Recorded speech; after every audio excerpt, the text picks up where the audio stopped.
ছাড় ছাড় বলছি তোমার হাতটা, ছাড় ছাড়, একদম টাচ করবি না তুই আমাকে।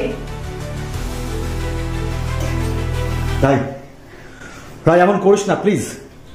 দেখ সবসময় এরকম জিদ ভাল লাগে না। জিদ? কিসের জিদ? তুই কি জিদ দেখলি তুই আমার? দেখ রাই, তুই কিন্তু লিমিট ক্রস করে যাচ্ছিস। চুপ কর তুই, তোর লজ্জা লাগে না? তুই বাবার বসে ঘুরিস, বাবার বসে প্রেম করিস, বাবার বসে ফুর্তি করিস। তুই ভুলে যাচ্ছিস বোধহয় আমার নিজেরও একটা সোর্স অফ ইনকাম আছে। হ্যাঁ জানি জানি, ওই তো একটা প্রাইভেট টিউশন। কি ফিউচার আছে ওই টিউশনে?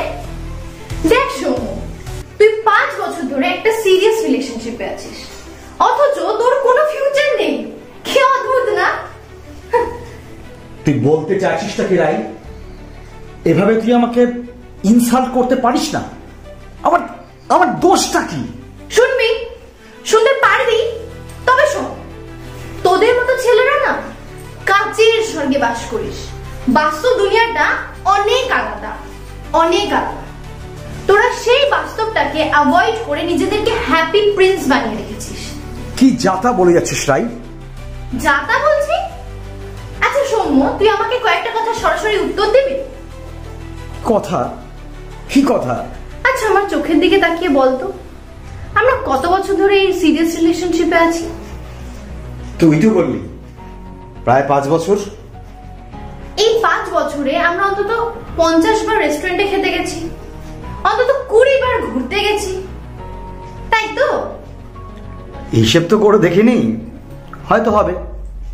এই রেস্টুরেন্টে খাওয়া দাওয়া, বাইরে ঘুরতে যাওয়া, এতে তোর কত খরচ পড়েছে? আর হ্যাঁ, আমাকে তুই অনেক গিফট দিয়েছিস, দামি দামি ভালো ভালো গিফট। তোর কত খরচ পড়েছে? অন্তত $1,00,000 টাকা। আর তোর ইনকাম কতটুকু? ওই তো কয়েকটা টিউশন। কি বলবো তোকে? তোর এতদিনে এই কথা মনে হলো রাই? কিরে, উত্তরটা দিয়ে যা। চলে যাচ্ছিস? প্রহর শেষের আলোয় রাঙা সেদিন চৈত্র মাস, তোমার চোখে দেখেছিলাম আমার সর্বনাশ। আমি যাইনি রে সৌম্য, তোর কথার উত্তর দিতেই আমি এসেছি।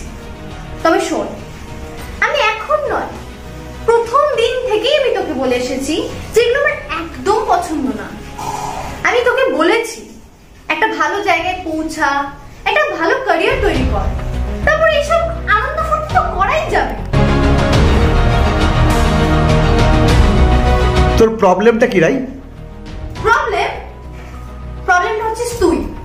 তুই সব কিছু তোর বাবার টাকায় করছিস, তুই নিজে স্বাবলম্বী হওয়ার চেষ্টা করছিস না, আর তোর কোনো ইচ্ছাও নেই, তোর কোনো চেষ্টাও নেই স্বাবলম্বী হওয়ার।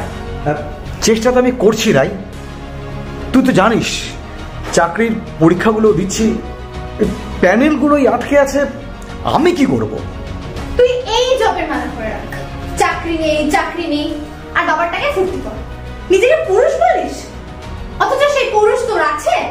মানে কি বলতে যাচ্ছিস রাই? কি বলছিস তুই জানিস?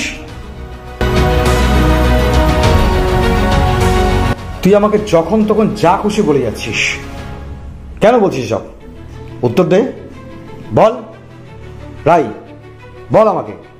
ভুলে গেলি সপ্তমী রাতে রাত 1টার সময় তুই আমাকে বাইক নিয়ে ঠাকুর দেখতে বেরোলি, আমিও তাই বাড়িতে মিথ্যে কথা বললাম।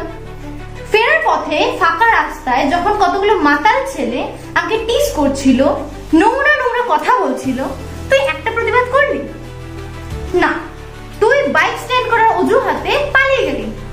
আমি যদি চিৎকার না করতাম, প্রতিবাদ না করতাম, আমার মান সম্মান থাকতো? দেখ রাই, আসলে ওরা তো 6-7 জন ছিল আর আমি একা, তাই আর কি আমি ভাবলাম ওই বাইকটা স্ট্যান্ড করে তোকে নিয়ে ওই মণ্ডপে ঢুকে যাই। তোর লজ্জা করে না এসব কথা বলতে? একটা মেয়ের সম্মান রক্ষা করা তোর কোনো ক্ষমতা নেই, কোনো সাহস নেই, অথচ গভীর রাতে ঘুরতে যাওয়ার তোর অনেক শখ আছে। অথচ তোকে কি বলবো, ভুলটা আমারই, তোকে ভরসা করেই ভুল করেছি আমি। আর আমার মতো ভুল না অনেক মেয়েরাই এরকম করে, যারা ওই বয়ফ্রেন্ডের বাইকে চড়ে। তারা কি আদৌ জানে ওই মেয়েটার সম্মান রক্ষা করতে পারবে কিনা, তাকে বাঁচাতে পারবে কিনা, বিপদ থেকে রক্ষা করতে পারবে কিনা।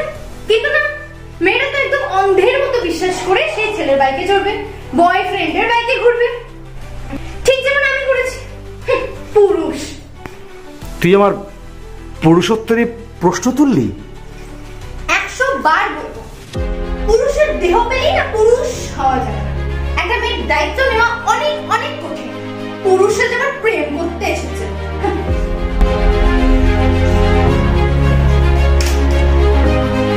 রাই, তুই অ্যাকচুয়ালি বলতে কি চাইছিস?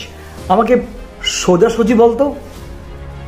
এতবার বললাম, তুই এখনো বুঝলি না? একটা দায়িত্বশীল সেলফ ডিপেন্ডেন্ট মানুষ হ, তবেই তোকে লোকে ভরসা করবে। মায়ের আঁচল থেকে একটু বের হ, বুঝলি? একটু বের হ। শুধু তোকে না, তোর মতো আমি সব ছেলেকেই বলছি, যখন একটা মেয়ে একটা ছেলেকে বিয়ে করে তার বাড়িতে আসে, তখন সেই মেয়েটা চায় যে তার হাজবেন্ড বা তার বয়ফ্রেন্ড তার বাবার মতোই দায়িত্বশীল হবে।